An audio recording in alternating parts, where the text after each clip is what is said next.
शांति। 10-3-2022 की मुरली है। बाबा कहते, मीठे बच्चे, भगवान जिसे सारी दुनिया याद करती है वो तुम्हारे सम्मुख बैठा है। तुम ऐसे बाप से पूरा वर्षा ले लो, भूलो मत। प्रश्न है, बाप की श्रीमत पर यथार्थ चलने की शक्ति किन बच्चों में रहती है? उत्तर है, जो अपना सच्चा सच्चा पोता मेल बाप को सुनाकर हर कदम पर बाप से राय लेते हैं। बाप से राय ली तो उस पर चलने की शक्ति भी मिल जाती है। बाप बच्चों को श्रीमत देते हैं। बच्चे, उस कमाई के पीछे ये कमाई मिस नहीं करो, क्योंकि वह पाई पैसे की सारी कमाई खत्म होने वाली है। हर बात में श्रीमत लेते बहुत खबरदार रहो। संभल कर चलना है, अपनी मत पर नहीं चलना। गीत है, छोड़ भी दे आकाश सिंहासन। ओम शांति। अभी बच्चे सम्मुख बैठे हैं। किसके? बेहद के बाप और दादा के। यह बड़ी वंडरफुल चीज है। बेहद का बाप परमपिता परमात्मा, फिर बेहद का दादा परमपिता ब्रह्मा, दोनों सम्मुख बैठे हैं। किसके? बच्चों के। तो यह जैसे ईश्वरीय कुटुंब परिवार बैठा है। बेहद का बाप बैठ बच्चों को पढ़ा रहे हैं अथवा सहज राजयोग सिखा रहे हैं। बुद्धि में रहे तो खुशी का पारा चढ़े। गीत भी ऐसे कहते हैं कि बाबा आओ, इस समय बहुत दुख है। आह्वान करते हैं और यहाँ तुम्हारे सम्मुख बैठे हैं। दुनिया वाले भगवान को आह्वान करते हैं और हमारे सम्मुख परमात्मा बैठे हैं। भगवान जिसको सारी दुनिया याद करती है वही बच्चों के सम्मुख बैठे हैं और कहते हैं, बच्चे अब अच्छी रीति बाप से वर्षा लेने का पुरुषार्थ करो। समझते भी है, फिर सेकंड में भूल जाते हैं। तुम बेहद के बाप के सम्मुख बैठे हो और श्रीमत पर चलना होता है। कदम कदम पर श्रीमत लेनी होती है। भगवान से श्रीमत लेनी होती है। भगवान को सारा समाचार मालूम होना चाहिए। बच्चों की रहनी करनी आदि से पता चल जाता है कि बच्चा कैसा है, तो बाप को भी मालूम पड़े और उस रीति फिर समय प्रति समय राय भी दे। कदम कदम पर श्रीमत लेनी पड़े। यह है गॉड फादरली यूनिवर्सिटी। इसमें अच्छी रीति पढ़ना है। ऐसे नहीं आज पढ़ा फिर कोई काम पढ़ा तो पढ़ाई मिस कर दी। वह सब काम है पाई पैसे के।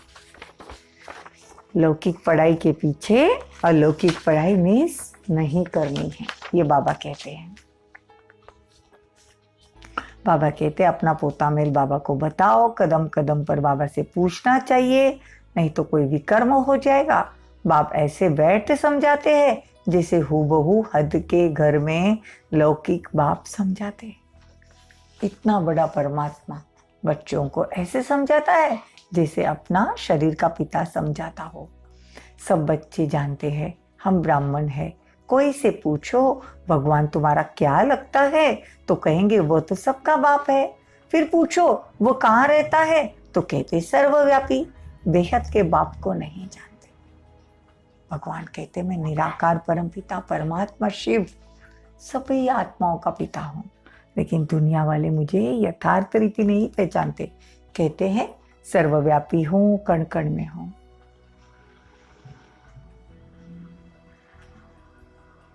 अभी बच्चे जानते हैं यथार्थ रीति से, तो तुम्हें दैवी मत पर चलना है।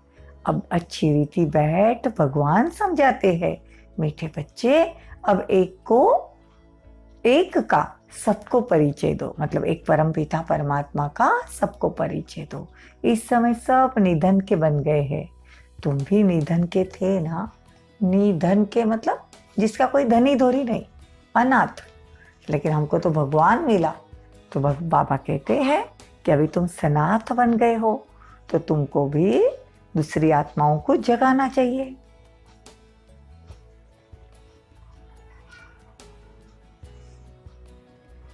तो यह ख्याल करना चाहिए कि हम भगवान की फैमिली के हैं, भगवान हमारा बाप है, तो जरूर हम विश्व के मालिक होने चाहिए। फिर हमारी ऐसी दुर्गति क्यों होती है, ये किसकी भी बुद्धि में नहीं आता कि एक तरफ कहते परमात्मा सर्वव्यापी, दूसरी तरफ कहते शांति स्थापन हो।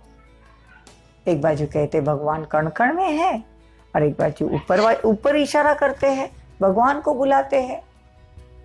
लेकिन भगवान कहते हैं रावण सर्वव्यापी है, मैं सर्वव्यापी नहीं हूं। हर एक आत्मा में 5 विकार है, काम भी है, क्रोध भी है, लोभ भी है, अहंकार है, मोह है। तो बाबा कहते हैं ये रावण के संस्कार है, तो वो तो सर्वव्यापी है, सभी आत्माओं में है। मैं सर्वव्यापी नहीं हूं, रावण सर्वव्यापी है। बाबा कहते उठते बैठते मुझे याद करो, विकर्मों का बोझा तुम्हारे ऊपर बहुत है। देखो तुम कितने दुखी बन गए हो, फिर सुखी कौन बनाएगा? परमात्मा। तो तुम उनकी श्रीमत पर चलोगे तो सुखी बनोगे। फिर औरों को भी याद दिलाना, सृष्टि का चक्र समझना बड़ा सहज है, उनको ही त्रिकालदर्शी कहा जाता है। बाबा ने समझाया है, बोलो भगवान के तुम बच्चे हो, दुनिया वालों को समझाओ कि तुम परमात्मा के बच्चे हो, खुदा के बच्चे हो। अंधों की लाठी हो तो भगवान कहते दूसरों की अंधों की लाठी बनना चाहिए। आप ही आना चाहिए, बाबा हम सर्विस पर जा सकते हैं, परमिशन दो। बाबा जानते हैं कौन कौन सर्विस कर सकते हैं, ऐसा कोई लिखता नहीं कि बाबा हम रेडी है, हम मनुष्य को कौड़ी से हीरे जैसा बनाना चाहते हैं।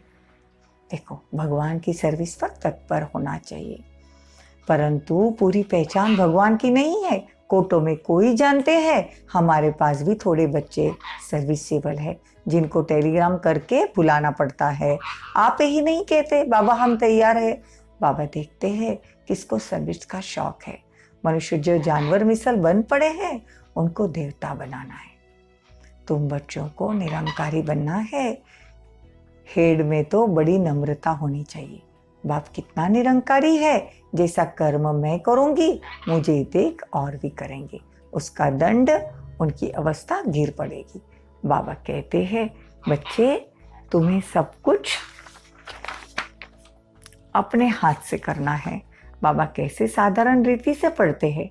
मनुष्य तो समझते हैं सर्वशक्तिवान है, क्या नहीं कर सकता, परंतु बाबा कहते हैं मुझे तो सर्वेंट बनकर आना पड़ता है।